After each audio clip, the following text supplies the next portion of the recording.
Hi, my name is Miguel Teixeira, and welcome back to the channel. In today's video, we will dive deep into the tactics of Sporting under coach Ruben Amorim, focusing particularly on the team's offensive dynamics. Sporting typically sets up in a 1-3-4-3 formation, which can shift into a 1-3-2-5, depending on how far up the wingbacks push along the flanks. In this image, we can see the beginning of Sporting's build-up phase, where the team forms a 3+2 structure. The three central defenders initiate the possession circulation, supported by the two central midfielders, who position themselves between the opponent's first and second line of pressure. In this image, we can see how the opposing team attempts to block Sporting's progression through the center. The forward, along with Porto's midfield three, forms a diamond shape to create numerical superiority in this zone, aiming to neutralize one of Sporting's main strengths. As a result, Sporting had to adapt, and in the initial stages of the build-up, the team focused on exploiting the wide areas to create imbalances in the opponent's defensive organization.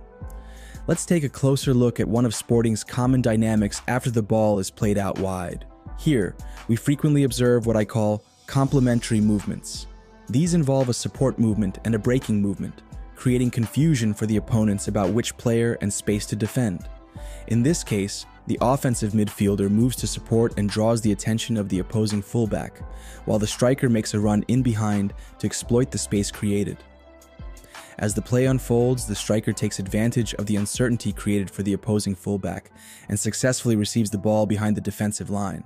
Gyökeres is particularly effective in these runs, using his pace and ability to hold up the ball, allowing his teammates to advance into more attacking positions, thereby providing Sporting with continued offensive momentum.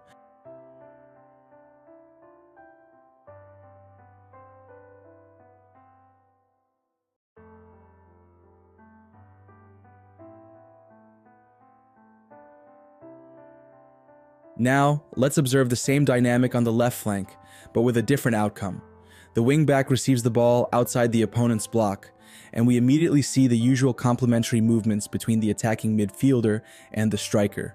In this case, the striker's breaking run draws the attention of the opposing defenders, causing them to drop deeper to protect the space behind them.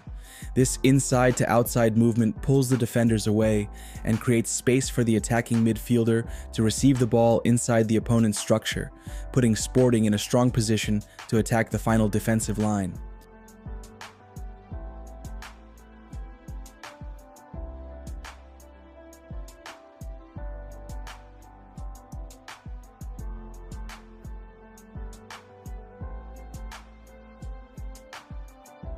Understand the opponent's concern in blocking passing connections through their defensive structure.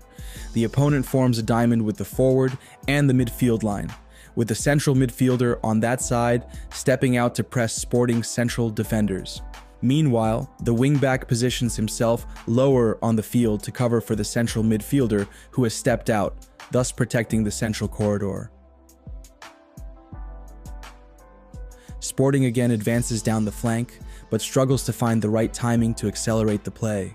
In such cases, the central midfielder, or even the central defender on that side, becomes crucial in providing security support to the ball carrier.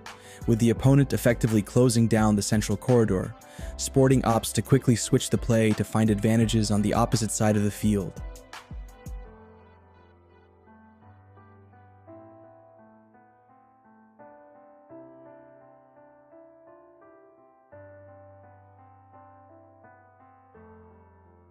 After the ball reaches the wingback, we see a new dynamic on the flank, this time in higher areas of the field. This time, it's the attacking midfielder who makes the inside to outside breaking run to exploit the space behind the opposing fullback. This movement pulls the defender out of position, and Morita, Sporting's central midfielder, gains the freedom to advance and provide support behind the opponent's midfield line.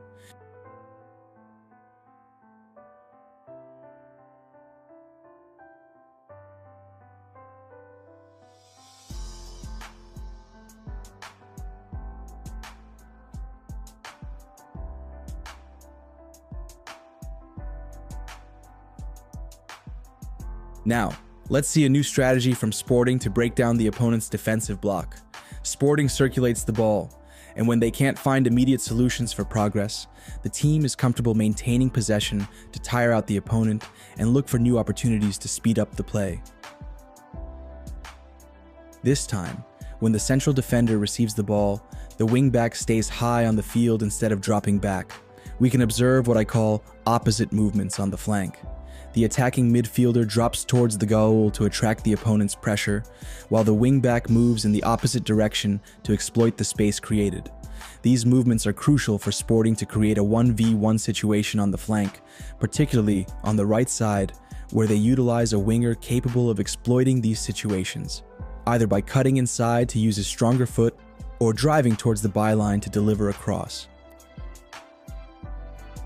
In these last two clips, we'll observe two tactical variations used by Sporting when the team circulates the ball in higher zones. First, let's look at an example where Sporting momentarily sets up in a 4+1 structure. One of the midfielders drops deeper to join the defensive line, allowing the team to stretch the width with the two outside center backs. This movement forces Porto's forward and interior midfielder to step out and press the deep midfielder and central defender, respectively. This creates space for the wide center back to receive the ball and drive the play forward. As the center back progresses with the ball, we can clearly see the striker and opposite attacking midfielder maintaining a constant threat behind the opponent's defensive line.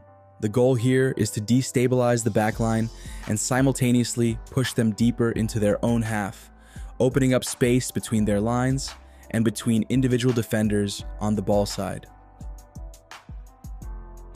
When Sporting struggles to progress offensively, we notice a consistent pattern the team uses to break down these lower defensive blocks. The ball side midfielder acts as an offensive cover for the ball carrier, initiating a sequence on the opposite flank.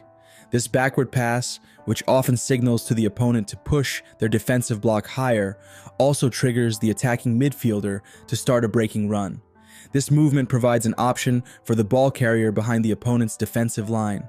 However, as in this case, it can also serve to draw the center back or even the opposing fullback inside, freeing up space for the wingback to receive the ball on the outside. Now, to wrap up, let's look at an example where Sporting sets up in a 3+1 structure, with Morita pushing higher up the pitch to join the two attacking midfielders as support options behind the opposition's midfield line.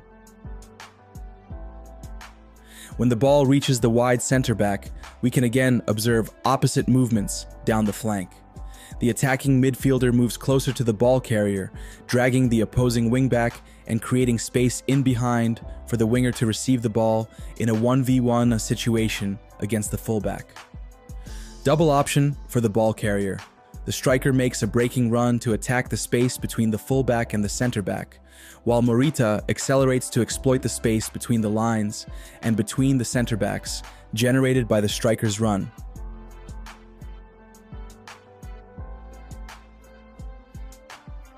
Though the opponent manages to block Sporting's progression, the team remains calm, retaining possession and settling in the opposition's half. After provoking once or twice down the right flank, Sporting demonstrates its ability to escape pressure and quickly switch the play to speed up the attack.